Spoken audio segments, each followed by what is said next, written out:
Hi you guys, it's nice to see you today. So the song we're going to start with for our carpet time today is a song about a bunny because it's Easter this weekend. It's called Little Bunny Foo-Foo, who's very naughty. But for this song you guys have to hold your hands like a bunny and hop around. And then that naughty bunny, he scoops up some mice and he bops them on the head. I think he might get in trouble. Shall we try the song? My little helper Jerry is going to show you guys the actions. Are you ready? Okay, here we go. Little bunny foo-foo, hopping through the forest, scooping up the field mice and bopping them on the head. And the good fairy came and she said, Little bunny foo-foo, I don't want to see you scooping up the field mice and bopping them on the head. I'll give you 5 more chances. Hold up 5 fingers. Okay, let's see what the bunny does. Little bunny foo-foo, hopping through the forest, scooping up the field mice and bopping them on the head. That naughty guy, he did it again. And the good fairy came and she said, Little bunny foo-foo, I don't want to see you scooping up the field mice and bopping them on the head. I'll give you 4 more chances. Can you hold up 4 fingers? Let's see what he does. Little bunny foo-foo, hopping through the forest, scooping up the field mice and bopping them on the head. And the good fairy came and she said, Little bunny foo-foo, I don't want to see you scooping up the field mice and bopping them on the head. I'll give you 3 more chances. Uh-oh. Little bunny foo-foo, hopping through the forest, scooping up the field mice and bopping them on the head. Then the good fairy came and she said, Little bunny foo-foo, I don't want to see you scooping up the field mice and bopping them on the head. I'll give you 2 more chances. Uh-oh, only 2 more. Little bunny foo-foo, hopping through the forest, scooping up the field mice and bopping them on the head. Then the good fairy came and she said, Little bunny foo-foo, I don't want to see you scooping up the field mice and bopping them on the head. I'll give you 1 more chance. Uh-oh, I hope he learned his lesson. Little bunny foo-foo, hopping through the forest, scooping up the field mice and bopping them on the head. He did it again. Uh-oh. Then the good fairy came and she said, Little bunny foo-foo, I don't want to see you scooping up the field mice and bopping them on the head. You have no more chances. I'll turn you into a goon. What is a goon anyway? I don't know. Something bad, I guess. So next, we're going to find out what's in our how many bin today. Let's have a look. Ooh, what are those, Jerry? Eggs. Eggs. Do you want to count them? 1, 2, 3. 3, that's right. Let's see what the number 3 looks like. So we're going to go Around the tree. around a tree, around a tree. That is how you make a 3. You guys can try with your finger at home. Around a tree, around a tree. That is how you make a 3. But guess what? That's not all there is. Jerry, listen. Yeah. Is there something inside? Yes. I know what it is. Hold but on. I'm not going to tell Hold you. on. Listen to this one. Does that one sound different? Yeah. It's a different thing. Let's try the last one. Okay, let's open them and find out. Can you open the pink one? Hold it up so everyone can see. Now just try to open it so that the beads don't spill out. Beads. Okay, let's see.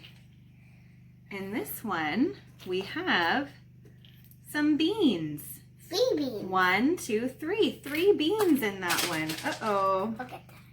That one spilled. Okay, why don't you pick those ones up? Let's see what's in this one. Listen. Does that sound like more or less than the pink one? Less. Probably more. Hey, there's only one inside of there. I knew it. I said less. Yeah. Let's see how many is in the yellow one. Here, let's shake it one more time and listen. Does that sound like more or less? More! Because More. Let's see. Oh, wow. 1, 2, 3, 4, 5, 6. 6 beans. They all had beans in them, but they made different sounds because some had less beans and some had more beans. And that's your activity for today, to hide things in the little eggs and listen to them and guess how many. All right? And next we're gonna do our mystery bag. I wonder what's inside of here. Well, hold on, Jerry. We have to look at the letters first to figure it out. All right. I'm looking in there too. All right, so what's the first sound? That's right. Sit back so everyone can see, please. Everyone go, like a dog. Or a bell.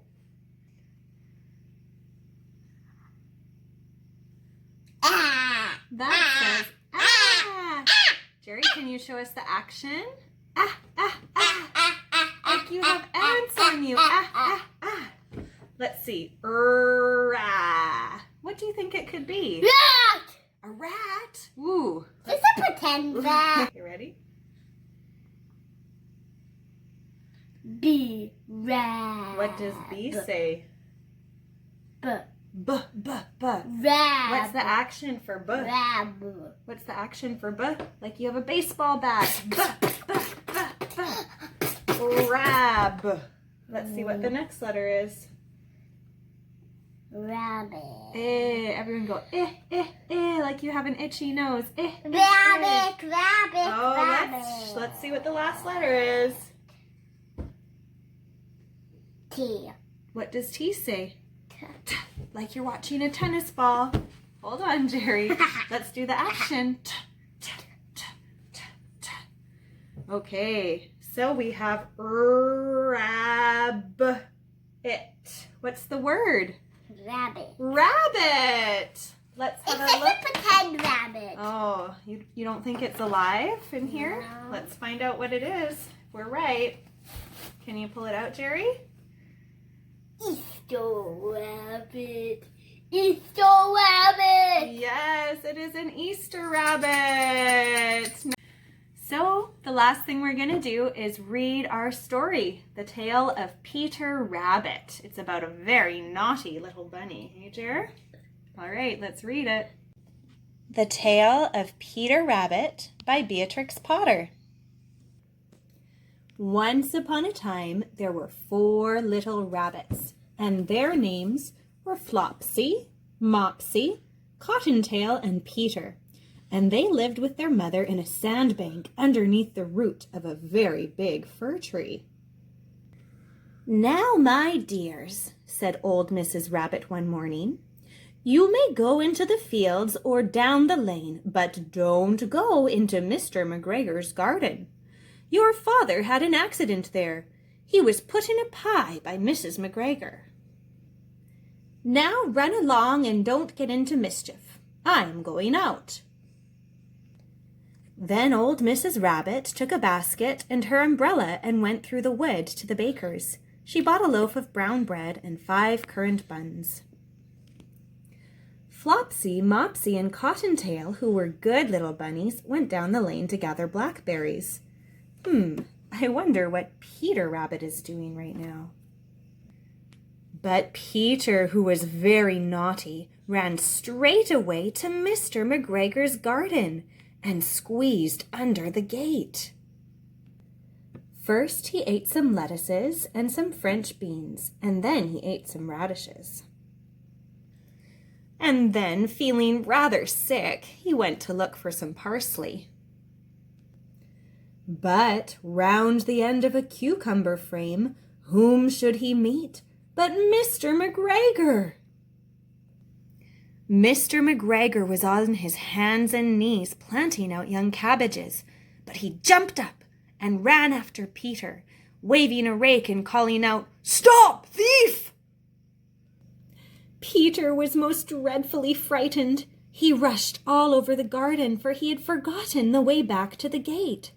He lost one of his shoes among the cabbages and the other shoe among the potatoes. Can you guys find the shoe in the picture? Right there. After losing them, he ran on 4 legs and went faster, so that I think he might have got away altogether if he had not unfortunately run into a gooseberry net and got caught by the large buttons on his jacket. It was a blue jacket with brass buttons, quite new. Peter gave himself up for lost and shed big tears, but his sobs were overheard by some friendly sparrows, who flew to him in great excitement and implored him to exert himself. Mr. McGregor came with a sieve, which he intended to pop upon the top of Peter, but Peter wriggled out just in time, leaving his jacket behind him.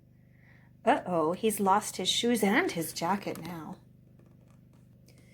And he rushed into the tool shed and jumped into a can. It would have been a beautiful thing to hide in if it had not had so much water in it. Mr. McGregor was quite sure that Peter was somewhere in the tool shed, perhaps hidden underneath a flower pot. He began to turn them over carefully, looking under each. Presently Peter sneezed, "Kerty-choo!" Mr. McGregor was after him in no time, and tried to put his foot upon Peter, who jumped out of a window, upsetting 3 plants. The window was too small for Mr. McGregor, and he was tired of running after Peter. He went back to his work. Phew, he got away. Peter sat down to rest. He was out of breath and trembling with fright, and he had not the least idea which way to go. Also, he was very damp with sitting in that can. After a time, he began to wander about, going lippity-lippity not very fast, and looking all around.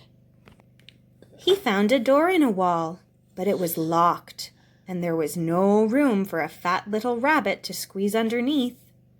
An old mouse was running in and out over the stone doorstep, carrying peas and beans to her family in the wood. Peter asked her the way to the gate, but she had such a large pea in her mouth that she could not answer. She only shook her head at him. Peter began to cry. Oh, I can see the tear by his eye. Then he tried to find his way straight across the garden, but he became more and more puzzled. Do you guys know what puzzled means? It means confused.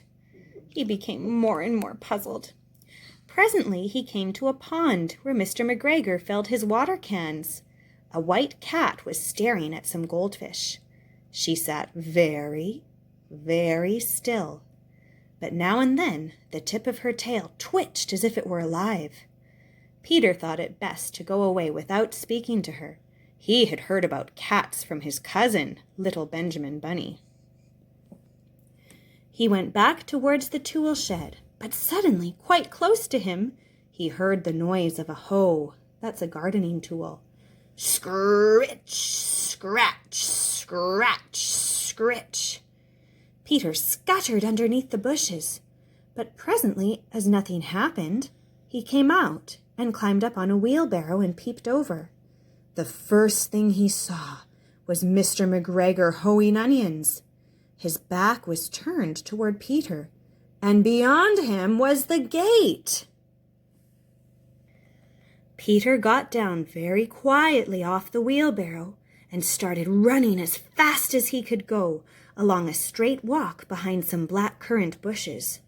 Mr. McGregor caught sight of him at the corner, but Peter did not care. He slipped underneath the gate and was safe at last in the wood outside the garden. Mr. McGregor hung up the little jacket and shoes for a scarecrow to frighten the blackbirds. Peter never stopped running or looked behind him till he got home to the big fir tree. He was so tired that he flopped down upon the nice soft sand on the floor of the rabbit hole and shut his eyes. His mother was busy cooking. She wondered what he had done with his clothes. It was the second little jacket and pair of shoes that Peter had lost in a fortnight. I am sorry to say that Peter was not very well during the evening. His mother put him to bed and made him some chamomile tea, and she gave a dose of it to Peter. 1 tablespoonful to be taken at bedtime. But Flopsy, Mopsy, and Cottontail had bread and milk and blackberries for supper. The end. Did you guys like that story? Did you like it, Jerry? Yeah. Peter Rabbit had some bad behavior, didn't he? He didn't listen to his mom and he almost got caught. But it was a pretty exciting story, and he was okay in the end, thankfully. Well, the last thing we're going to do is put our sticker on our calendar for today. Today is April 9th, April number 9. Can you guys find the number 9? Let's see. There it is, right after number 8. Okay, bye-bye. See you guys next time.